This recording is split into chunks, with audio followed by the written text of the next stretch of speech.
The Weber number interactive calculator helps engineers determine flow behavior and droplet dynamics in fluid systems. Let's explore the input fields. First, we have a calculation mode drop-down menu with 5 options: calculate Weber number, calculate velocity, calculate characteristic length, calculate density, and calculate surface tension. For this demonstration, I've selected calculate Weber number. Next, enter your velocity v in meters per second. Then input your characteristic length L in meters. Add your fluid density R in kilograms per cubic meter. Finally, enter your surface tension S in newtons per meter.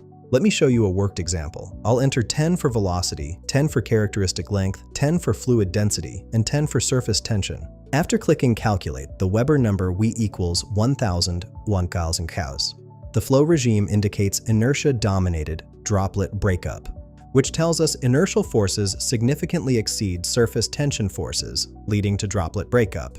This high Weber number means our system will experience significant atomization or fragmentation of liquid droplets. This calculator streamlines complex fluid dynamics calculations for spray systems, atomizers, and multi-phase flow analysis. Find the link in the description below.